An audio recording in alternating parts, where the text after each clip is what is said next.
नमस्ते नमस्ते चिदानंदमूर्तये नमस्ते नमस्ते तपोयोगगम्य नमस्ते नमस्ते श्रुतिज्ञानगम्य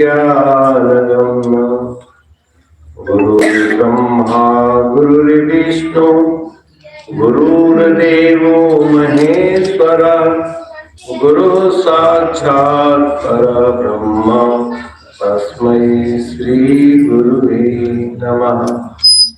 सद्गुरु के सिमरन मात्र से नासत विघ्न ताते सर्व आरंभ में ध्यावत है सर्वशं। बोलो सच्चिदानंद भगवान की जय। इस धरती पर जितने भी प्राणी जन्म लिए हैं सब अपने अपने कर्म फल के मुताबिक जी रहे हैं, अपने अपने समझ के मुताबिक हर प्राणी अपने भगवत सुमिरन कर ही रहा है।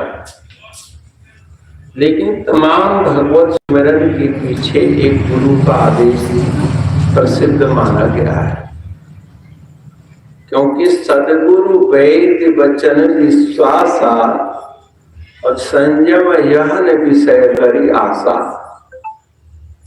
आम मनुष्य जो है अपने मनो अनुकूल विषयों का उपभोग करके सुखी होना चाहता है, और वो भोग से कई दफा सुखी भी होता है, कई दुखी भी होता है। तो इसलिए उन विषय विकारों से हटने के लिए संत लोग उपदेश करते हैं, और संतों ने उपदेश करने के लिए आपके बीच में कीर्तन भजन ग्रंथों का स्वाध्याय रखा,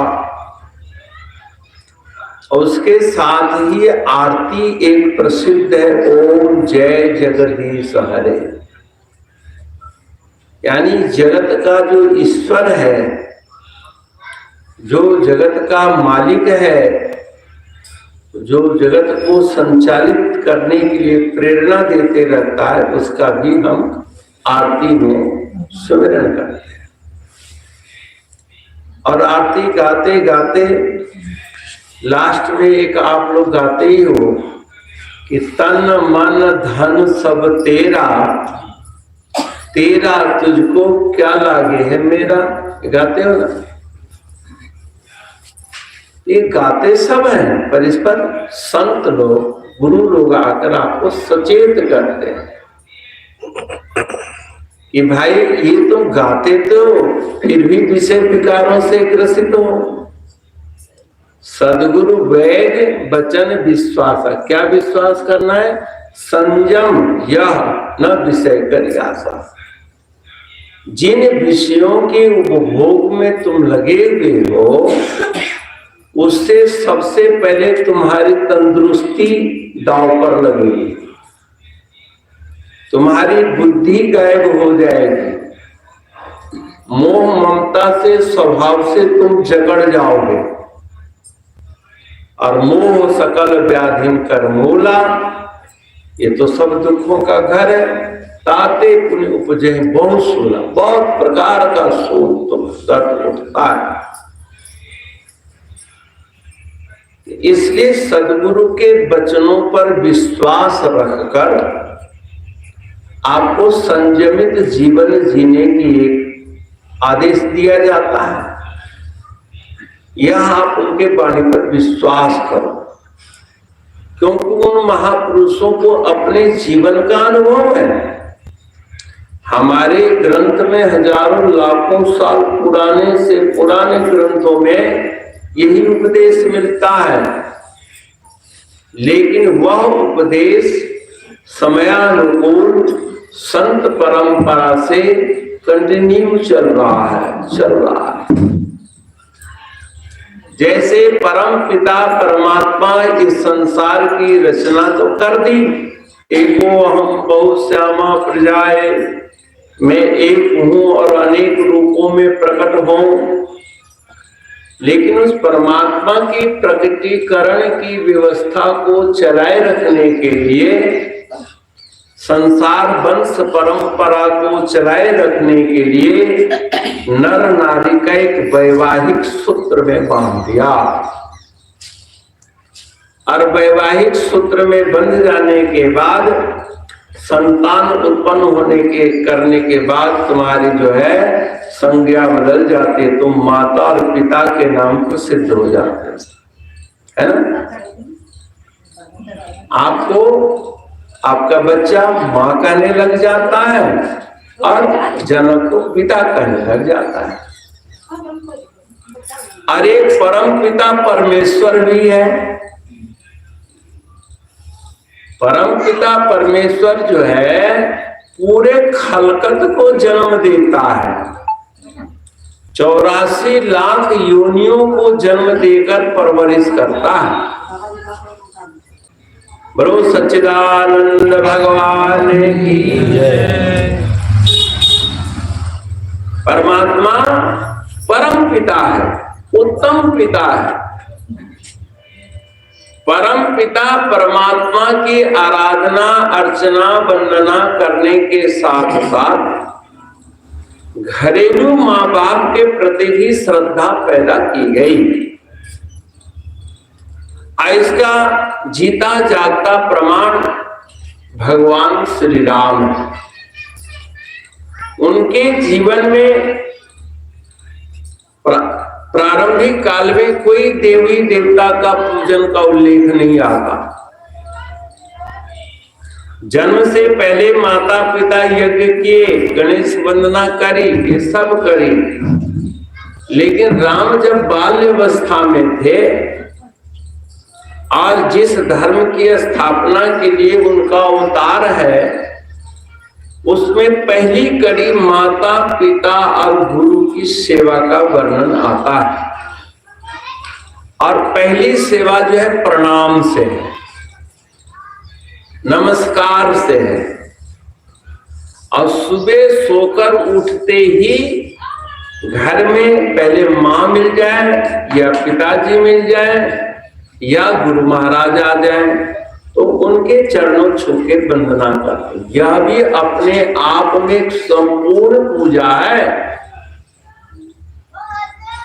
संपूर्ण आराधना है।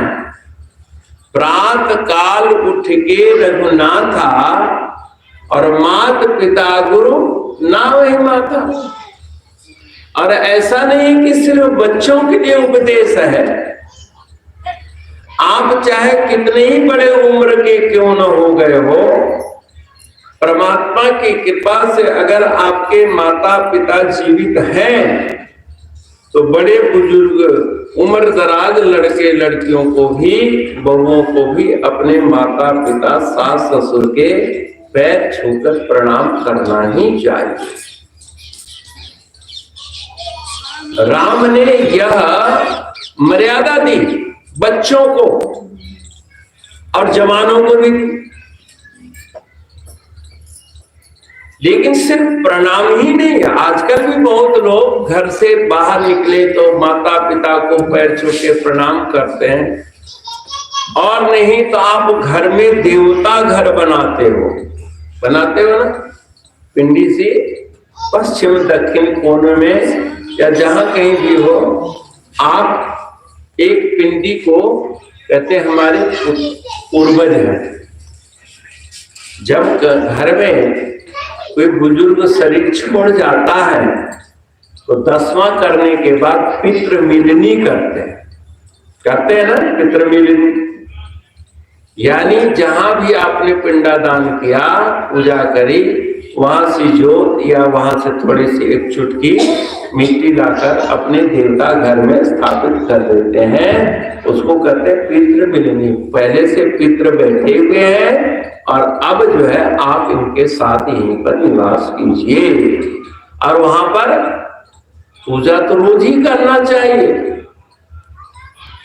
क्योंकि इस सृष्टि में एक सूर्य प्रत्यक्ष देवता है और शंकर पार्वती प्रथम माता पिता है। आज भी कईयों के घरों में पितृदोष लग जाता है। आचार्य पंडित कहते हैं तुम्हें तो पितृदोष लग गया। अब बचपन से तो तुमने माँ बाप को सताया, वही तो पितृदोष है। माँ बाप के हृदय को दुखा देना पितृदोष है। और वो पितृदोष से पहले जो माँ बाप ने तुम्हें दिया है उसका सुख नहीं मिलता। माँ बाप ने क्या दिया?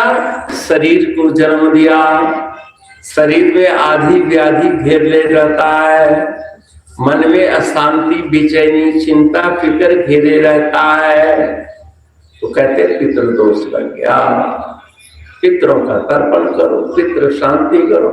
आचार्य पंडित तो बहुत आपको कर्म कांड में डाल देते हैं, लेकिन गुरु लोग कहते हैं कि आज से ही तुम माता पिता को चरण छू के प्रणाम कर, पितृदोष खत्म हो जाएगा।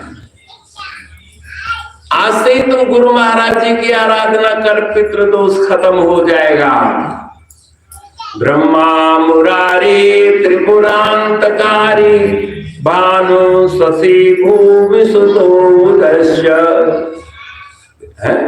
बृहस्पति शुक्र शनि राहु केतु सर्वे ग्रह शांति करा भवन्तु।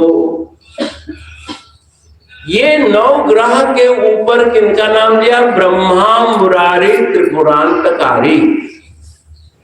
ब्रह्मा जी, विष्णु भगवान और शंकर भगवान। मुरारी विष्णु को कहते हैं और शंकर शंकरी, त्रिपुरांतकारी। यानी ब्रह्मा विष्णु महेश का पहले स्मरण है, उसके बाद रवि है, सोम है, मंगल है, बुध है, बृहस्पति है, शुक्र है, शनि है, राहु है, केतु।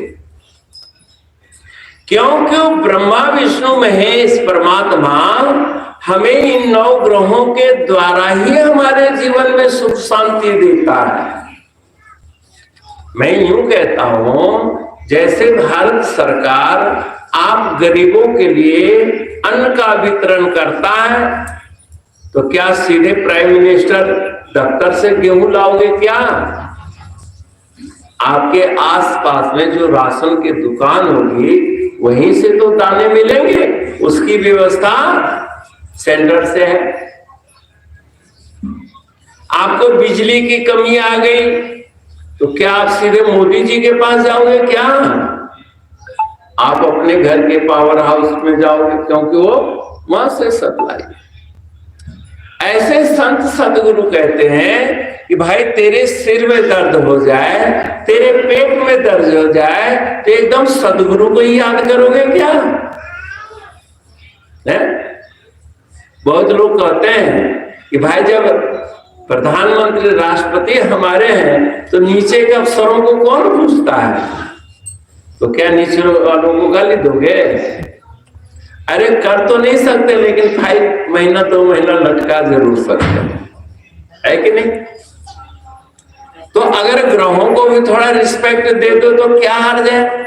वो परमात्मा नहीं है। अपने तरफ से कोई भी ग्रह किसी को कोई चीज नहीं देता। बैंक का कोई मैनेजर हो चाहे कैशियर हो, अपने जेब से किसी को पैसा नहीं देता। लेकिन हाँ, जहां 2 घंटा लाइन में लगना है, जरा पहले तेरे पास बुक में नोट भर देगा, बस इतना ही करता है। लेकिन बैंक बैलेंस में तेरा होना चाहिए। तुम नाखूनों की कमाई वहां जमा करोगे तो होगा, वरना कुछ नहीं होगा। कितना भी तुम्हारा बैंक मैनेजर जानकार हो और तुम्हारा वहां खाता नहीं खुला है, तो क्या वो चेक पास कर देगा क्या? ऐसी 9 ग्रह जो है तुम्हारे पुण्य कर्मों के फल को देने वाले हैं। ये काउंटर परमात्मा ने खोल रखा है 9 प्रकार।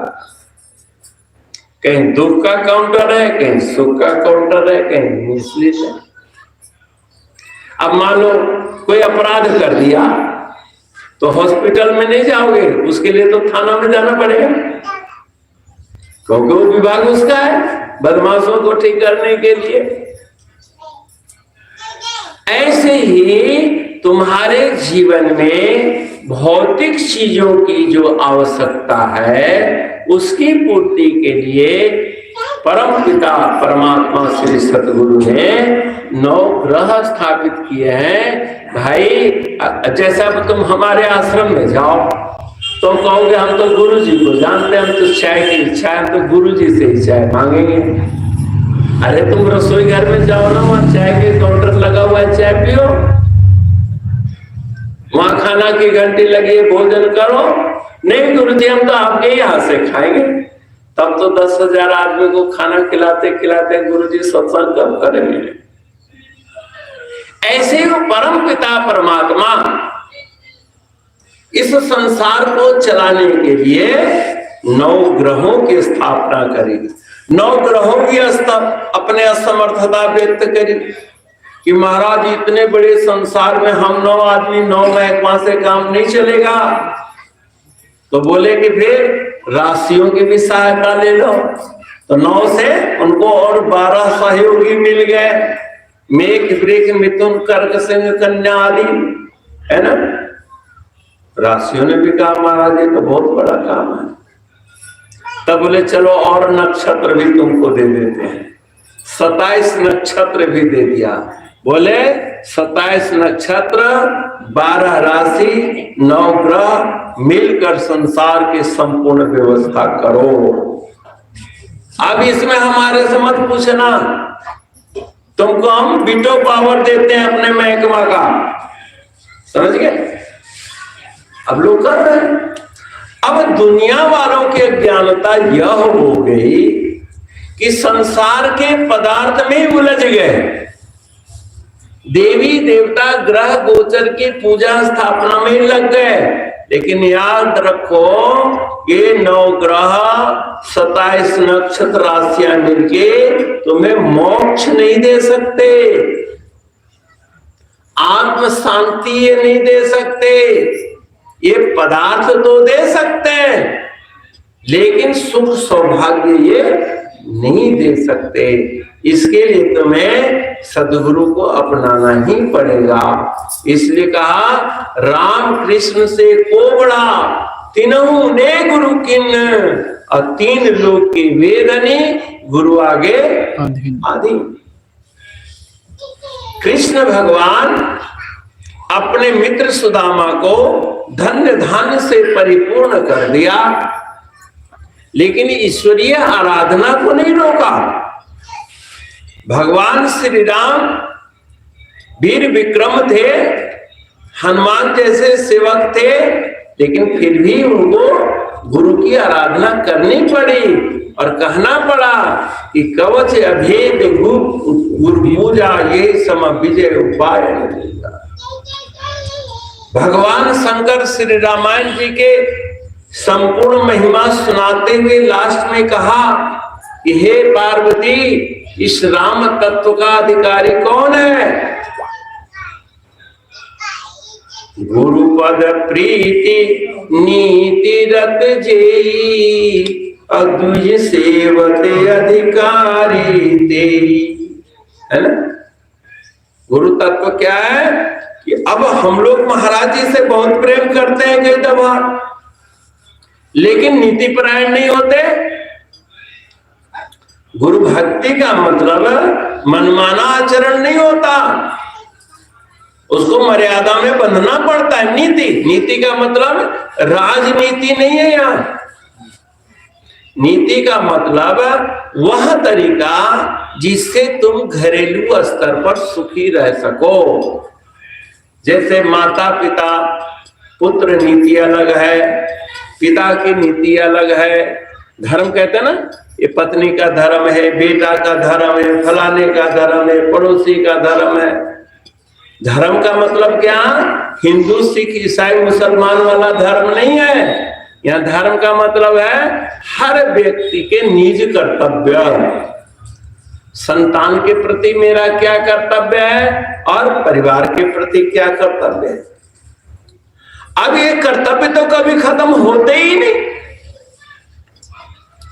ये संसार तो ऐसे है जैसे बालू पर झाड़ू लगाओ, बालू के ऊपर जो कूड़ा करकट है उनको तो साफ करो, लेकिन बालू को कितना साफ करोगे भाई? बालू पर झाड़ू लगाना, पोछा लगाना, ये सब बेकार हो जाता है। ऐसे ही संसार को जितना मर्जी संवारो, संवरा ही नहीं आज तक। जब से सृष्टि बनी है तब से लोग इसको संवार रहे हैं। भगवान राम ने संवारा, श्री कृष्ण ने संवारा, दत्तात्रेय जी महाराज संवारे, बड़े बड़े योगी फकीर संवारे, लेकिन संसार संवरा तक? चलो उनको तो छोड़ो। तुम बचपन से लेके आज तक अपने शरीर को स्वस्थ रखना चाहते हो कि नहीं? अपने मन को खुश रखना चाहते हो कि नहीं? बताओ, शरीर पूर्ण स्वस्थ हुआ कभी?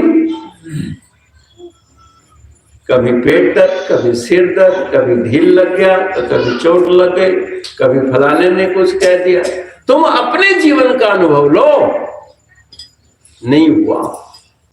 जो न तरे भव सागर नर समाज अस पाई, ये स्वस्थ संपन्न मानव तन पाकर, नर समाज पाकर, जो जन्म मरण के चक्कर से छूटने का उपाय नहीं करता, सुकृत निंदक मंदमती, उस आदमी का कृत्य जो है निंदनीय है। क्यों निंदनीय है महाराज? अरे भाई, तुम्हें जीने के लिए संतों ने 4 आश्रम बनाए हैं। कितने आश्रम बनाए? 4। पहले आश्रम का क्या नाम है जानते हो? ब्रह्मचर्य आश्रम। शादी से पहले का जो जीवन है, 20 साल, 25 साल, 30 साल का, वो सब ब्रह्मचर्य आश्रम कहलाता है। यानी अविवाहित जीवन को ब्रह्मचर्य कहते हैं। ठीक है। और दूसरा क्या हुआ? गृहस्थ आश्रम। जैसे सब गृहस्थ होते हैं, शादी के बाद पराई लड़की लड़के के जिम्मेवारी का निर्वहन करना, संतति को वृद्धि करना, ये गृहस्थ का कर्तव्य हो गया। तो जैसे ब्रह्मचर्य आश्रम 25 साल तक निश्चित कर दिया, ठीक ऐसे ही 25 साल तक ही गृहस्थ आश्रम में रहो। अगर व्यक्तिगत मानव तन का विकास चाहते हो तो जैसे 5 साल ही डॉक्टरी का कोर्स करो, फिर तो इलाज करो ना। ताज जिंदगी तुम डॉक्टरी पढ़ते रहोगे क्या? कोर्स है ना 5 साल का। ऐसे संसार को चलाने के लिए 25 साल का कोर्स है कि तुम शादी करो, बाल बच्चों को जन्म दो और फिर उनको अपनी योग्य बना दो, ताकि आगे का संसार वो भी चला सके। 50 साल के बाद हर नर नारी को वानप्रस्थी बनना चाहिए। वानप्रस्थ सपत्नीक और अकेले दोनों की मर्यादा रखिए। यानी सारे तीर्थों में भ्रमण करो, शास्त्रों का अध्ययन करो, और वानप्रस्थ आश्रम में जैसे तुम 50 साल तक अपने बच्चों को अपने पांव पर खड़ा करने के काबिल बनाया और उसमें परफेक्ट हो गए, अब तेरी बात को बच्चे नहीं मानेंगे। मानते हैं? विचार करो जरा। जब बच्चा नौकरी करने लग जाए, दुकान, बोले आपका जमाना कुछ और था, अब हमारा जमाना और है, हमको करने दीजिए, और नहीं करने तो क्लेश होगा। आप निकाल तो सकते नहीं उसको, और आप हट सकते नहीं है, तो फिर परेशान रहो। संतों ने क्या कहा कि तुम अपने गुजारे जोगा अपने अधिकार में रखो, बाकी बच्चों को स्वतंत्र कर दो और तीर्थ भ्रमण करो, और जहां तुम अपनी बुद्धि से समाज का, किसी गरीब गुरबे का फायदा पहुंचा सकते हो तो पहुंचाओ। ये वानप्रस्थियों का धर्म है। और 25 वर्ष तक सामाजिक सेवा करने के पश्चात 75 साल के बाद का संन्यास बन जाओ, सन्यासी। संन्यास का मतलब क्या होता है कि जन्म से लेकर 75 साल तक जिस संसार को तुम पकड़े रखे हो, अब उसको न्यस्त कर दो। न्यस्त का मतलब होता है जैसे शिलान्यास, मकान बनाने के लिए एक नया पत्थर रखते हो कि नहीं, पत्थर का त्याग करते हो ना, तब उसके ऊपर एक नया बिल्डिंग तैयार हो जाता है। ऐसी संन्यास्त का मतलब तुम्हारी बौद्धिक चेतना में, आध्यात्मिक चेतना में एक ज्ञान का गगन सरीखे विवेक का महल बन जाता है। और वो महल में क्या होता है, ब्रह्म का पूर्ण बोध होता है। ब्रह्मविद ब्रह्म भवति, ब्रह्म को जानो और फिर ब्रह्म रूप हो जाओ। ब्रह्म रूप, और फिर यही जीवन की पूर्ण विकास है। जैसे आप धान बीजते हो तो धान का पूर्ण विकास क्या है, पुनः धान से प्राप्ति हो जाना। जैसे धान बीजा, पनीरी उगी, बिया पनीरी कहते हैं, बारीक बारीक जो बिछड़ा इधर कहते हैं, बिछड़ा जी, वो उगता है। फिर उसको अच्छे खाद दे के, पानी दे के खेत में रोप देते हो। अब रोप देते हो तो वहां पहले धान पीला जाता है, पीला होता है क्या, क्योंकि मायके का बिछुआ हो गया उसको। लड़की जब ससुराल में आती है, यद्यपि सब स्वतंत्रता होती है, पर एकांत में बैठती है तो मायके याद आता है, क्योंकि अब सबका नियम लागू हो गया। सास कुछ कहती है, जेठानी कुछ कहती है, वो कुछ कहता है। अरे सबके साथ हुआ। एक माई बैठी हुई थी, अब बाल में मन लग जाए, बाल बच्चे हो जाएं, फिर कहो जाओ मैके 10 दिन हुआ, मैके वाले घर में बहुत काम है ना। अब सास बीमार हो गई तो उसके साथ ये अपना अपना तो छूट जाता है। और इस संसार की परंपरा चल रही है कि ब्रह्मचर्य अवस्था में कैसे रहो, गृहस्थ आश्रम में कैसे रहो, वानप्रस्थी कैसे रहो और सन्यासी कैसे रहो। और प्रत्येक आश्रम का कर्तव्य बतलाया, विद्या अध्ययन करो, वेद पढ़ो और पढ़ाओ, यज्ञ करो और कराओ, दान लो और दान दो। अग्रह का बिजनेस व्यापार करो, धन की वृद्धि करो। तुम दान लेने के अधिकारी नहीं हो, तुम दान देने के अधिकारी हो। वानप्रस्थी को कहा तीर्थ भ्रमण करो, दान लो दान दो, तीर्थ भ्रमण करो, दान लो दान दो। समझ गए ना। जैसे अब हम लोगों को तुम लोग जब दान, समझ गए ना, जैसे अब हम लोगों को तुम लोग जब दान देते हो, महाराज जी के नाम पर सेवा देते हो, वो देने का हमारा भी कर्तव्य बनता है, क्योंकि जितना मिलता है उतना तो हम भी नहीं खा सकते। एक गृहस्थ के खेत में जितना दाना उत्पन्न होता है, क्या सभी चावल खा सकते हो तुम? एक आदमी जितना कमाता है, क्या उतना वो खा सकता है? बिना दिए तुम रह ही नहीं सकते।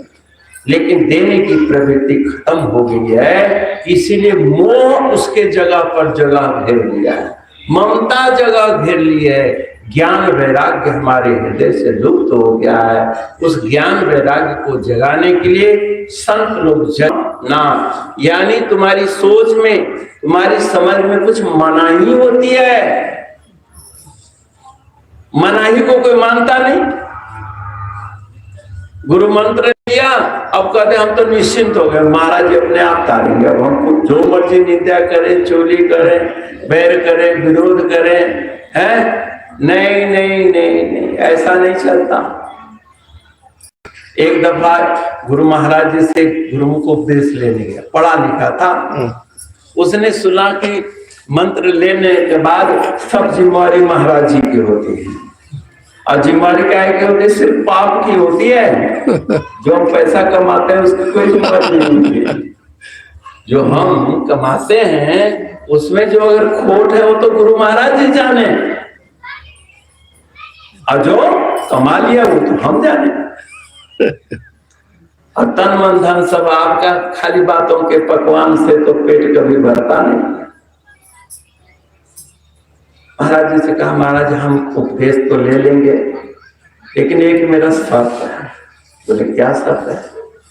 शर्त ये है महाराज जी कि हम जो मर्जी करें, जो कर्म करें उसकी छूट दो, और कोई भूल चूक तो उसको माफ करने का वायदा करो। आप जिम्मेवारी बनो। महाराज जी के बाहर चला, ये तो बड़ा चतुर है। तो महाराज जी ने कहा, बेटा जब मेरा चेला इतना चतुर है तो गुरु क्या मूर्ख होगा? महाराज जी ने कहा, ठीक है बेटा, हम तेरे सब पाप माफ कर देंगे, लेकिन जो पाप कर्म करो वो मुझे बता दे अकेले में आके। ले महाराज, फिर वो पापी काहेगा होगा, गलती काहेगा होगा? हम तो वो करेंगे जो कोई न जाने, और जब हम आपको बता ही देंगे तो वो तो पाप नहीं होगा। तो भाई हमें मालूम तो होगा हमें कौन से गुनाह माफ करना है। हाँ तो है? और तुम जो मर्जी कर लो, हम कैसे पूरी जिम्मेवारी लेके गिनत न छोड़िए, छिन छिन भूलनहार, बख्श नहारा बख्श ले, कृपा पार उतार। ये हम लोग तर्क दे देते हैं। तो भगवान की इससे पहले कबीरदास जी ने क्या कहा? क्या मुख ले विनती करूं, लाज आवत है मोय, तुम देखत अवगुण मेरे, कैसे गाऊं तो। मैं तुम्हें अच्छा कैसे लगूं प्रभु? तुम देखत, आपसे मेरी शिकायत किसी ने नहीं करी है, आपने मेरी कमी को देखा है। तुम देखते और मेरे, मैं जो अपराध किया हूं, हे प्रभु मेरे हृदय में बैठकर, मेरी बुद्धि में रहकर तुमने देखा है। अच्छा, आप अपने आप से कोई दोष छिपा सकते हो? बोलो। बुरा, दान पुण्य जो आपने किया है आपको मालूम है कि नहीं? और वो भगवान आपके हृदय में निवास करता है, आपकी बुद्धि में वास करता है। वो ऐसे ही एक दफा महाराज जी बैठे थे, तो ये सब बिजनेसमैन पहुंच गए। बोले महाराज, हम लोग तो हर ग्राहक के अलग अलग खाता रखते हैं, बैंक में हर ग्राहक के एक एक लेजर होता है कि नहीं खाता ना? तो परमपिता परमात्मा के यहाँ 84 लाख योनियों में हर प्राणी के खाता होगा। हाँ, और एक योनि में अरबों अरबों की संख्या महाराज, और कितना बड़ा दफ्तर होगा, कितना मुनीब लगे होंगे। हमारे तो बुद्धि चकरा जा रहे हैं। बोले तुम तो चक्कर में हो, हर बसर चक्कर में है, चक्की के चक्कर देखकर, और चक्की खुद चक्कर में है, अपना चक्कर देखकर। अरे तुम मानव बुद्धि वाले क्या जानो, परमात्मा तुमसे ज्यादा चतुर है। बिजली विभाग देखे हो ना? बोले हाँ। तो बिजली विभाग वाले घर घर में जाके चेक करते हैं कि कितने वाट का बल्ब कितना लगाए हो, कितना पंखा है, कितना एसी है, कितने घंटा चलाते हो। कोई पूछता है क्या? मीटर कैसे आ जाता है बिल? मीटर देख के आता है ना? क्यों? कि तुम्हारे घर में जो बिजली की सप्लाई है वो मीटर के थ्रू है। तुम दिन में चलाओ, रात में बल्ब जलाओ, एसी चलाओ, मोटर चलाओ, जो मर्जी चलाओ, पहले मीटर उठेगा तो बिजली आगे जाएगी। ऐसे ही हर एक अंतःकरण में, हर व्यक्ति के चतुष्टय अंतःकरण में चित्त नाम का एक मीटर लगा हुआ है, और वो मीटर में पहले संकल्प उठता है, फिर कर्म और निश्चय होता है। निश्चय करते हो फिर कर्म करते हो। वो पहले ही मीटर उठ जाता है पाप और पुण्य का। और मरने के बाद जब धर्मराज के पास जाते हो तो तेरा चित्त ही चित्रगुप्त बन करके सामने गवाही देने लग जाता है। देखिए 2 बजे रात को ये मीटर चलाया है, दिन में ये मीटर एसी चलाया है, इसका इतना पाप पुण्य का बिल बनता है महाराज। तुम ना कर सकते हो वहां, क्योंकि हर व्यक्ति का अपना ही खाता है और वो खाता उसके दिल दिमाग में है, और उस दिल दिमाग को साफ करने का आदेश गुरु महाराज जी देते हैं, जिसके लिए कहते हैं नाम। और वो नाम में क्या है? मना, कुछ मनाही भी है। इसलिए नाम जपो, लेकिन जो तुमसे गलती होने की संभावना है उसका भी ध्यान दो, वरना नाम तुम जपोगे उस बुढ़िया की चक्की की तरह। आटा पीस रही है अंधी बुढ़िया, और बाद में आटा गेहूं खत्म हो गया तो आटा भी गायब है। लोगों से कहा है बहू आके देख, मैं तो घंटा भर आटा पीसी हूं, कहाँ गया आटा? मैया ये कुतिया चाटती रही, यहाँ कुत्तों का झुंड है, पहले वो चाट गए, फिर वो चाट गए, फिर वो चाट गए, तेरा आटा तो सब कुत्ते खा गए। ऐसे हम भजन पूजन कीर्तन सत्संग कर रहे हैं, कहीं ऐसा तो नहीं कि दिमाग में वासना के 5 कुत्ते बैठ के हमारे भजन को ही चाट जाए, है ना? इसलिए श्री गुरु पद नख मणि गण ज्योति और सुमिरत दिव्य दृष्टि होती। वो दिव्य दृष्टि प्राप्त कर लो, और दिव्य दृष्टि होगी तो कोई व्यक्ति तुम्हें ठग नहीं सकता, तुम्हारी भक्ति को कोई खत्म नहीं कर सकता, तुम्हारी भक्ति संपन्न हो जाएगी। खूब फलो फूलो महान बनो। तो आज हमारे शशि शेखरानंद पुरी जी के पुरुषार्थ से आप तरे और उनको तारे। हमारे ग्रंथों में लिखा है कि ऐ भक्तों, खुद तो तरो ही तरो, लेकिन औरों को भी तारो, अपने परिजनों को भी तारो, अपने आस पड़ोसियों को भी तारो, अपने नगर और देश का भी उद्धार करो। इसी भाव से प्रेरित होकर इन्होंने हमारे आगे करी अरदास, और कई साल से कह रहे हैं, जब से डॉक्टर बाबा जी शरीर का त्याग किए हैं तब से करे, बाबा आम खाने जाते थे, आम खाने आते थे, तो हमने कहा भाई आम मैं खाता ही नहीं, मेरे को तो शुगर हो गई है। तो बोले जब कभी मर्जी आ जाओगे। तो अभी संजोग बना तो आपके बीच में आया, और बहुत मन को प्रसन्नता हुई, खुशी हुई। अब आगे की बात आगे देखी जाएगी। तो आज इतना ही कहकर मैं अपने वाणी को विराम देता हूँ। तो हमें और आपको यह सोचना है अकेले में बैठकर कि देव दुर्लभ मानवपन हमने पाया है, और क्या पाया है, हमें और पशु की क्या तुलना है। हमारे बुजुर्गों ने, पूर्वजों ने तो बता दिया कि खाना खाना, सोना, भयभीत रहना, मृत्यु डर सताए रखना, और अपने बच्चों से प्यार करना, ये पशु भी नराना, नर और पशु में समान एतत्। धर्मो ही तेषाम, धर्म के विषय में, साधना के विषय में, परोपकार के विषय में हम में अधिकता है, और उस अधिक गुण धर्म को हम कब धारण करेंगे ये विचार करना। तो इतना ही कहकर मैं वाणी को विराम देता हूँ। और ये सत्संग तो एक खेत है, अभी मैं बैठ के कहा सत्संग तो आध्यात्मिक खेती है। खेत में फसल उगती है, खेत में सब्जी उगती है, खेत में फल उगता है। रसोई में साग सब्जी पैदा नहीं होती है, लेकिन बनता है रसोई घर में, खाना वहां बनता है, खाना पैदा होता है खेत में।